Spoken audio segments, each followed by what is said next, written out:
The CBS Evening News with Dan Rather is coming up next, but first we leave you with another look back at Bob Hope's life through his comedy. Good night, everyone. Good night. They wanted to know where George was. Now we know where he was, out hunting quail, huh? Hi, this is Bob Hope saying Clinton's going to Washington. Arkansas folks are thrilled to the core. They won't have to hear him practice on that saxophone anymore.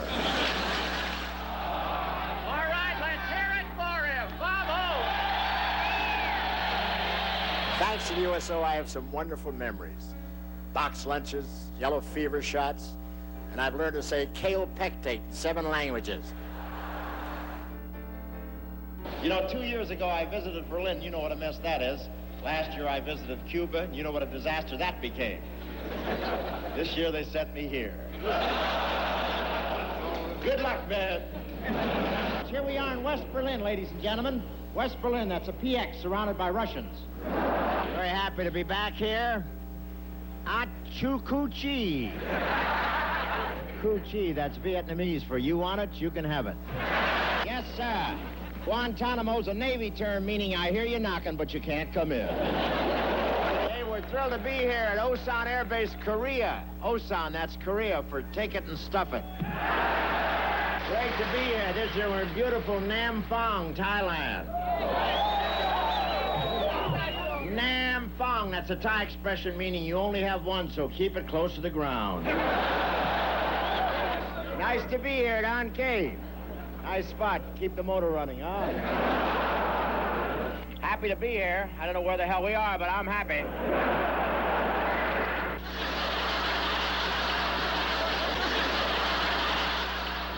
I think when you laugh, you feel good.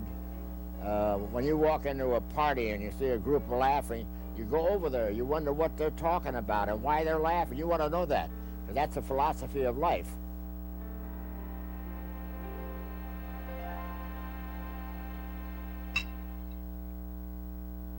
Thanks for the memory of rainy afternoons, swingy Harlem tunes, motor trips and burning lips. The death and life of America's #1 entertainer and cheerleader. I just want you boys to see what you're fighting for, that's all. Tonight, a century of memories of Bob Hope and his special wartime mission. Also, more American fighting men in Iraq died today as the hunt for Saddam Hussein intensifies. And a special series on the economy making ends meet. Why it's harder than ever for some retirees who depend on investment interest.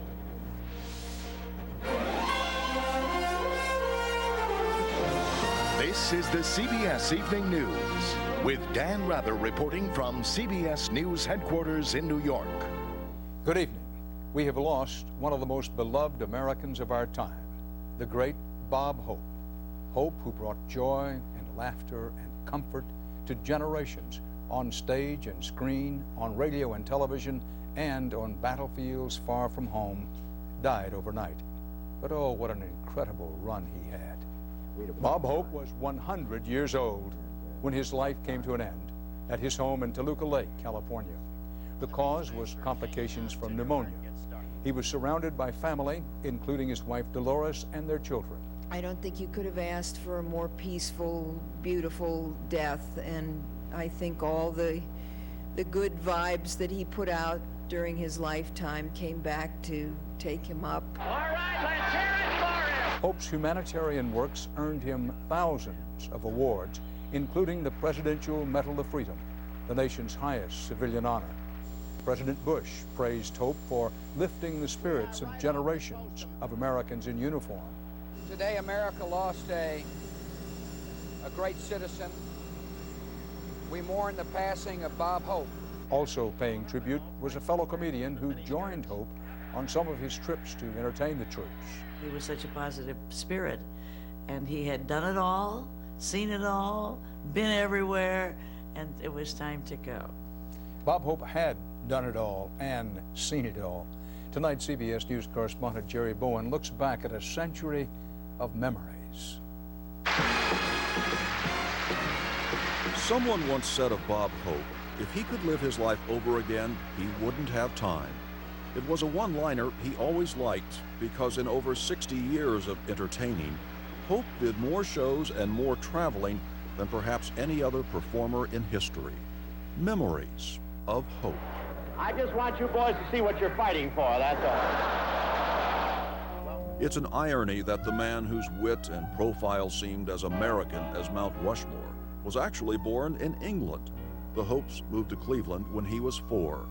As a young man, he learned the show business ropes in Midwestern vaudeville houses and soon discovered the thrill of working an audience. When you're out there getting laughs, it does something to you. It buoys you up. It's exhilarating, you know. You go with it. You go with the whole scene. Well, all right, Bob. Is your griddle hot? Yeah, I think so. Oh, my. Broadway led to radio. Fellas, that's the steak. That's not me sizzling. That's the steak. And radio led to the movies. East is east and west is west And the movies led to that most famous pairing. we're off on the road to Morocco. Bob Hope and Bing Crosby on the road. For a half-century, they've starred on The Late Show. Do you know that when I travel around, they play these pictures over and over so much that it's like you were still in pictures, you know?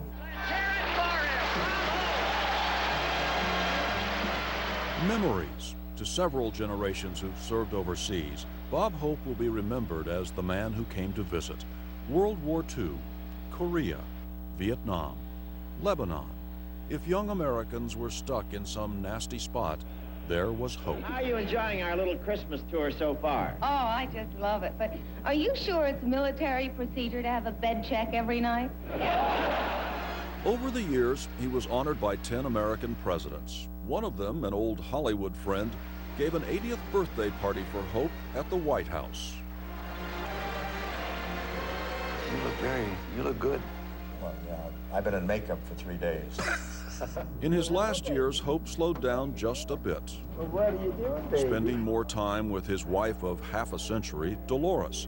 Thanks for the memory. I couldn't have been any luckier than I've been. I've been so damn lucky.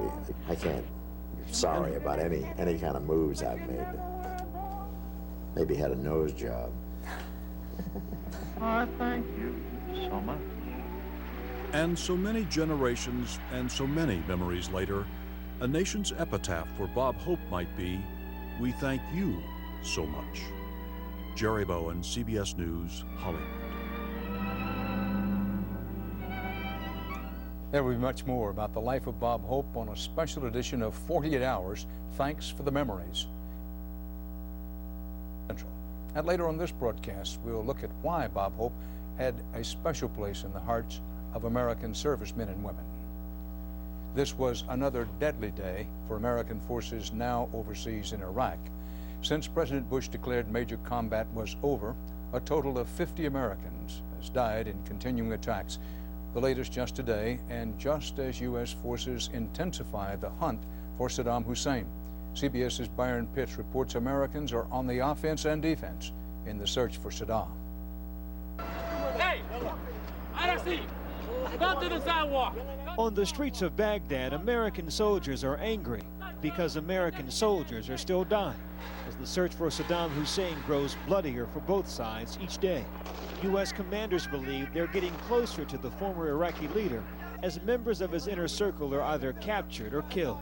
Meantime, the search for Saddam Hussein is only intensified since his sons were cornered and killed last week.